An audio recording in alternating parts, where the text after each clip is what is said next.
Oke, selamat pagi semua. Apa kabar? Sehat? Baik, pada pertemuan kedua kita hari ini, itu kita akan membahas mengenai sifat koligatif larutan. Di mana sifat koligatif artinya adalah sifat yang tidak dipengaruhi oleh jenis daripada zat terlarut, tetapi dipengaruhi oleh jumlah partikel.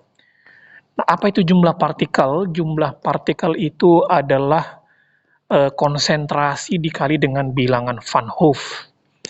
Nah, di situ ada kata konsentrasi. Konsentrasi di sini berarti sama dengan kadar zat yang kita pelajari kemarin, di mana kadar zat yang 4 tersebut, yaitu molaritas, fraksi mol, molaritas, dengan persen berat akan kita tuangkan ke dalam rumus ini.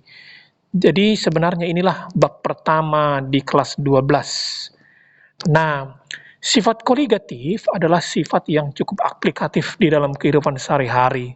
Contoh misalnya mendinginkan radiator mobil, itu menggunakan sifat penurunan titik beku, lalu desalinisasi air laut atau penggaraman, itu menggunakan tekanan osmosis, ketika kita memasak, menggunakan kenaikan titik didih, kemudian ketika metabolisme hujan, itu menggunakan sifat koligatif penurunan tekanan uap. Sifat koligatif larutan tentu berbeda dengan sifat fisika larutan. Kalau dikatakan sifat koligatif itu ada 4. 1. Penurunan tekanan uap, penurunan titik beku, kenaikan titik didih, lalu tekanan osmotik. Nah, kalau sifat fisika itu hanya, sifat fisika larutan hanya tekanan uap, kemudian titik beku, titik didih. Jadi kalau dia dikatakan sifat koligatif, berarti harus ada kata penurunan, harus ada kata kenaikan. Tentu dengan berbeda sifatnya, tentu berbeda juga rumusnya atau cara menghitung sifat koligatifnya. Nah, yang pertama yaitu penurunan tekanan uap, disimbolkan dengan delta P. P itu berarti pressure, tekanan. Pressure point depression, penurunan, delta P, selisih ya, yaitu delta P atau selisih dari penurunan, selisih dari tekanan uap pelarut dikurang dengan larutan, P0 dikurang dengan P aksen. Nah, itu maksudnya penurunan. Nah, dengan kata lain bahwa penurunan tekanan uap itu adalah P0 dikali dengan XT, atau P adalah P0 dikali XP. P0 itu menyatakan tekanan uap pelarut. P atau P aksen itu sama dengan tekanan uap pelarutan. Nah, tentu perbedaannya adalah kalau delta P menggunakan fraksi terlarut, kalau P menggunakan fraksi daripada pelarut, ya. Lalu yang kedua yaitu penurunan titik beku atau delta TF.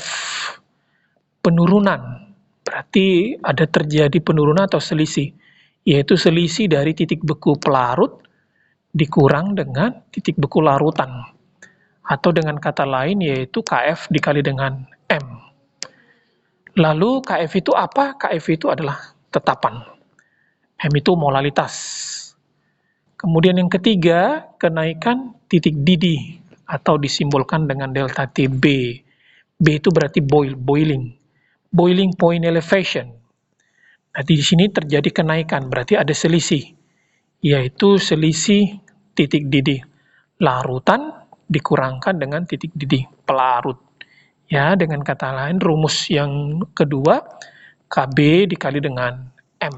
Nah, di sini ada KF dan KB.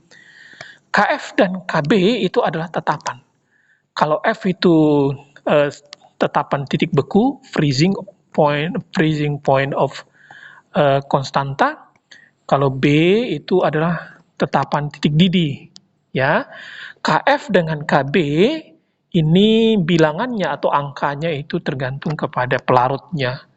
Berbeda pelarutnya, tentu berbeda juga nilai KF dan KB-nya. Contoh, kalau air KB-nya itu 0,52, KF-nya 1,86. Tentu berbeda kalau pelarutnya alkohol, jadi tergantung kepada pelarut. M itu adalah molalitas. Kemudian yang keempat, tekanan osmotik atau disimbolkan P. Rumusnya MRT, ya.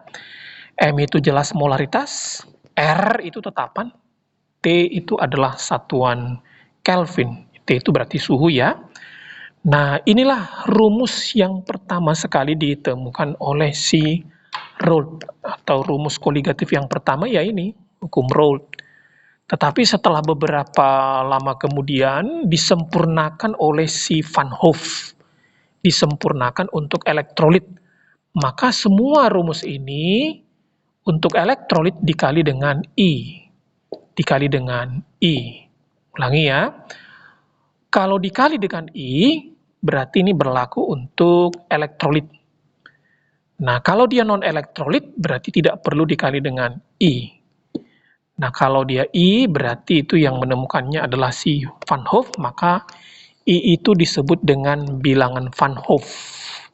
Di mana I itu sama dengan jumlah ion.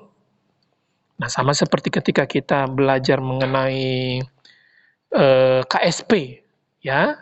Di situ juga kita sudah berbicara mengenai jumlah ion. Contoh, jangan lihat dari jumlah atomnya, tapi lihatlah jumlahnya berdasarkan pemberian namanya. Contoh ya, BaSO4 itu namanya adalah barium, bariumnya 1, sulfat, sulfatnya 1, berarti 1 tambah 1, maka I-nya 2. Kemudian kalsium klorida, kalsiumnya 1, kloridanya 2, berarti 3. Amonium, amoniumnya 3, fosfatnya 1, 4. Itulah cara menentukannya. Nah, nanti kamu di dalam sifat koligatif kamu akan menemukan kata derajat disosiasi. Ketika ada kata derajat disosiasi atau disimbolkan dengan alfa, maka I yang ini kita ganti menjadi 1 tambah N kurang 1 kali alfa. N itu apa? N itu ya sama dengan Van Hove tadi, jumlah I atau N. Tetapi hanya diganti menjadi I sama dengan 1 tambah N kurang 1 kali alfa ketika di soal ada kata-kata derajat ionisasi. Nah, memang supaya lebih matang, supaya lebih mantap, ini enaknya kita bahas soalnya. Oke, itu saja untuk rumusnya.